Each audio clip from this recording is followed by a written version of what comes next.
हाँ जी, नमस्कार। मेरा नाम है तमन्ना कोचर, मैं एक रजिस्टर्ड होम्योपैथ हूँ। I am MD in homeopathy and right now I am practising in Abbotsford, BC, Canada. मेरे पास बहुत सारे पेशेंट्स आजकल जो आ रहे हैं, उनका कहना है कि उनमें आयरन कमी है, आयरन की कमी है, ब्लड में आयरन कम हो जाता है and mostly they are females. और बहुत सारे लोग आयरन सप्लीमेंट्स ले रहे हैं। आयरन की जो कंप्लीशन है वो सप्लीमेंट्स लेना उनको ज़्यादा बेहतर लगता है। और मेरे मन में कई बार ये बात आती है कि मैं आप सब लोगों से शेयर करूं कि जो ये आयरन आजकल कम हो रहा है, क्या कभी किसी ने सोचा है कि पहले के दौर में ये इतना कमी इसकी नहीं आती थी, अब आजकल ही क्यों आ रही है? या किसी ने ये सोचा है कि हमारी जो एज है, इस एज पे आके आयरन कम हो रहा है, अब से पहले कभी कम क्यों नहीं हुआ? सो इसका कोई ना कोई अंडरलाइन कारण ज़रूर होता है। देखो, जो बॉडी का कोई भी सिम्पटम है ना, बॉडी की आवाज़ है, बॉडी बात करती है हमसे थ्रू योर सिम्पटम्स। और उन सिम्पटम्स को, उस बात को समझना बहुत ज़रूरी है, ये बात समझने के लिए कि बॉडी ऐसा क्यों कह रही है, ऐसा व्यक्त क्यों कर रही है। तो मोस्टली आयरन डेफिशिएंसी के मेजर रीज़न्स होते हैं। अगर हम फीमेल्स की पहले बात करें तो फीमेल्स में मेजर रीज़न्स हो सकते हैं हैवी ब्लीडिंग। कई लेडीज़ को पता होता है कि पहले से अब उनके पीरियड्स ज़्यादा आ रहे हैं, लेकिन फिर भी मैंने देखा है कि वो आयरन सप्लीमेंट्स ले रही हैं या इंट्रावीनस आयरन लगवा रही हैं। इस तरह से वो अपनी मैनेजमेंट कर रही हैं। They do not dug into the cause कि हमें क्यों आयरन कम हो रहा है, and mostly they have profuse bleeding which they overlook, उसको ध्यान नहीं दे पाते हैं। तो आयरन लॉस देखिए होगा, क्योंकि आपकी बॉडी 28-30 दिनों में इतना आयरन एब्ज़ॉर्ब नहीं कर पा रही है, इतना आयरन नहीं एब्ज़ॉर्ब कर पा रही है, बना पा रही है, या आपके फूड से एक्सट्रैक्ट कर पा रही है, जितना आयरन उसका लॉस में जा रहा है। तो heavy bleeding is the major reason. And अगर बात करें, some ladies have uterine fibroids, polyps होता है, उन केसेस में भी जो ब्लीडिंग है, लाइक एंडोमेट्रियोसिस, एडिनोमायोसिस के केसेस हैं, उन केसेस में भी जो ब्लीडिंग है वो नॉर्मल से ज़्यादा रहती है, प्रोफ्यूज ब्लीडिंग होती है। And some ladies even pass clots during their menses. तो उन केसेस में भी आयरन का जो डिप्लीशन है या लॉस है वो ज़्यादा है रादर देन एब्जॉर्प्शन। तो these are main reasons in cases of females.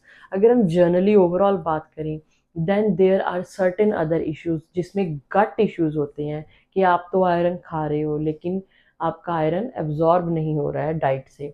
कई बार तो लोग सप्लीमेंट्स भी प्रॉपर ले रहे होते हैं, फिर भी आयरन पूरा नहीं होता है, and they that can be an indication of some gut issues कि आप आयरन खा तो रहे हो लेकिन आपकी जो ये गट है उसको प्रॉपर पचा नहीं पा रही है। So the basic reasons are, अगर हम ऊपर से या ईसोफेगस और स्टमक की बात करें, तो basic reasons can be the lack of acid in your stomach, क्योंकि आपके पेट में, आपके स्टमक में प्रॉपर एसिड नहीं बन रहा है। This condition this condition can lead to less absorption of iron. या फिर एसिड तो प्रॉपर बन रहा है, या कह लीजिए ज़्यादा बन रहा है, लेकिन आप उसको कम करने के लिए एंट एसिड्स खा रहे हो। तो बेसिकली आप एसिड को कम कर रहे हो। एंट एसिड्स जो लोग लेते हैं उनमें भी आयरन की डेफिशिएंसी हो जाती है।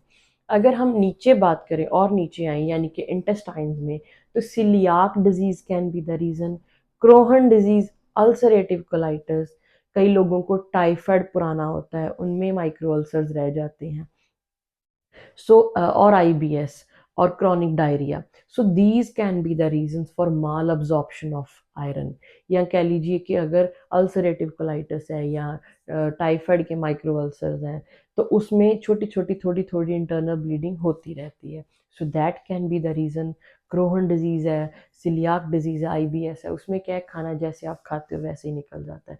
So in these cases you have no time to absorb the required iron. So उस केसेस में भी माल अब्जॉर्प्शन होती है। अगर हम और नीचे चले जाएं, colon cancer can be the reason, colon ulcer can be the reason, क्योंकि उसमें इंटरनल ब्लीडिंग चलती रहती है। Hemorrhoids is the major reason. जो हेमरॉइड्स तो बहुत कॉमन है ना, बहुत लोगों को है, and bleeding from the hemorrhoids is a major reason sometimes for lack of iron in males. So ये सब रीजंस फीमेल्स में भी है, लेकिन मेल्स में ये बहुत आम ये रीज़न अगर देखें तो मिल जाता है। So this can be the reason of lack of iron. So अब इतने रीज़न्स हैं and you are just taking the supplements, that means you are masking the आवाज़ ऑफ बॉडी। जो आपकी बॉडी आवाज़ दे रही है, आप उसको मास्क कर रहे हो, आपने उस पर परत चढ़ा दी है थ्रू सप्लीमेंट्स। तो अब करना क्या चाहिए? करना चाहिए था कि just to find, blood test हो गया, आपको पता चल गया कि आयरन कम है। Now the next step is to find the root cause in your body, कि क्या कारण है, why the body is behaving like that. तो उस कारण को पकड़िए। अगर वो एसिडिटी, लेस एसिड का इशू है तो उसको ठीक करते हैं। अगर वो गट इश्यूज है तो उसको ठीक करते हैं। हेमोरॉइड्स है, बवासीर है, उसको ठीक करते हैं। फाइब्रॉइड्स हैं, क्लॉट्स आ रही हैं, प्रोफ्यूज ब्लीडिंग है, एडिनोमायोसिस, एंडोमेट्रियोसिस, पॉलिप है, कुछ भी है, पीआईडी है, एनीथिंग, उसको ठीक करते हैं, rather just to mask the symptoms. अगर नेक्स्ट बात करते हैं कि बच्चों में क्यों कम होता है, मोस्टली बच्चों में क्या होता है, जब वो ग्रो करना शुरू कर देते हैं एट पुबर्टी, जैसे उनका हाइट ग्रो करता है, उनका बॉडी वेट ग्रो करता है, तो डेफिनेटली है कि उनकी बॉडी की जो रिक्वायरमेंट्स है सप्लीमेंट्स की, वो भी ग्रो करेंगी, वो भी इंक्रीज होंगी। तो अब करना क्या चाहिए? क्या सिंपली उनको आयरन दे दें? जी नहीं। उनको सप्लीमेंट नहीं बढ़ा सकते, आप उनकी डाइट बढ़ाइए, यानी कि डाइट में जो चीज़ें अच्छी चीज़ें हैं उसको बड़ा कीजिए, उसको ज़्यादा कीजिए, क्योंकि अब उनकी बॉडी की रिक्वायरमेंट ज़्यादा है। अब अगर नेक्स्ट बात करते हैं, मोस्टली लोगों का क्वेश्चन होता है, लोगों को नहीं पता होता है कि डाइट में क्या लेना है। मोस्टली लोगों के दिमाग में वो चढ़ा हुआ है आयरन के लिए कि spinach is the good source of iron. Only spinach is not the good source of iron, खास करके for vegetarians I am giving you these indications. Spinach में 100 मिलीग्राम में 2.5 मिलीग्राम होता है आयरन, और साथ में ऑक्सलेट्स भी होते हैं, and the oxalates interfere in iron absorption. तो spinach is not the enough source. Spinach के साथ साथ आप लेंटिल्स भी लीजिए, चिक पीस भी लीजिए, टोफू भी लीजिए, pumpkin seeds is a good source. अब जब आप मान लीजिए दालें ही खा रहे हैं और यू आर टेकिंग टोफू और एनीथिंग, अगर आप उस पर थोड़ा सा नींबू का छिड़काव कर लें, उसकी कुछ ड्रॉप्स डाल लें, that will be a very good point, क्योंकि अब आपका आयरन ईजिली एब्जॉर्ब होगा। जब आप आयरन के साथ विटामिन सी लेते हो, आयरन के खाने के साथ विटामिन युक्त खाना ले रहे हो, विटामिन सी युक्त खाना ले रहे हो, इट एनहांस द एब्जॉर्प्शन। क्योंकि जैसे जब लोग आयरन का सप्लीमेंट लेते हैं, मोस्टली उनको साथ में विटामिन सी की गोलियां बताई जाती हैं, क्योंकि विटामिन सी आपके आयरन को एब्जॉर्प्शन में हेल्प करता है। तो ये होगी डाइट की बात। अगर हम नॉन वेजिटेरियंस की बात करें तो पोल्ट्री में अगर आ जाएं, उसमें आयरन का गुड सोर्स है। रेड बीफ, रेड मीट जिसको बोलते हैं, उसमें आयरन का गुड सोर्स है। फिश प्रोटीन, फिश में प्रोटीन होता है, fish is also a good source of iron, so all these are a good source of iron. Next अगर हम बात करें कि कई लोगों को आयरन सप्लीमेंट सूट नहीं करते हैं, they have nausea, they have constipation from that. अब वो लोग क्या करें? एलिमेंटल आयरन सप्लीमेंट लेने की बजाय they can go to homeopath. Homeopath can decide कि आपको कितना बार रिपीट करेंगे, कितना क्वांटिटी देनी है। बायोकेमिक कॉम्बिनेशन फेरम फॉस की, होम्योपैथी में आयरन होता है। आयरन का आप सप्लीमेंट होम्योपैथी में भी ले सकते हो, उसमें बायो कॉम्बिनेशन होता है फेरम फॉस 6x। बट कितना लेना है, कैसे लेना है, it depends on your symptoms and your physician, कि वो आपके लिए क्या डिसाइड कर रहे हैं। So this is all about iron deficiency. So iron कम आ गया ब्लड रिपोर्ट्स में, वहां तक ही सीमित ना रह जाइए। डग डीप इनटू द रीजन कि क्यों कम हो रहा है। अगर आपको प्रॉपर रीजन मिलता है, then have a cure for that, have a treatment for that. उसको ठीक करवाइए, उसका इलाज करवाइए, फिर आयरन लीजिए, फिर दवाइयाँ उस हिसाब से लीजिए।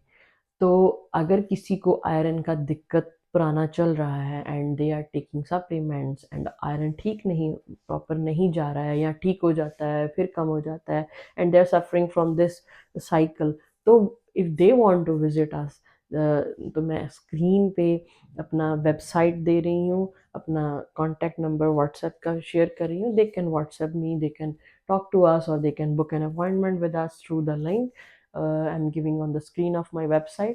तो इसके साथ ही आपका बहुत बहुत शुक्रिया। फिर मिलेंगे किसी और नेक्स्ट नॉलेजेबल वीडियो पे। तब तक के लिए नमस्कार।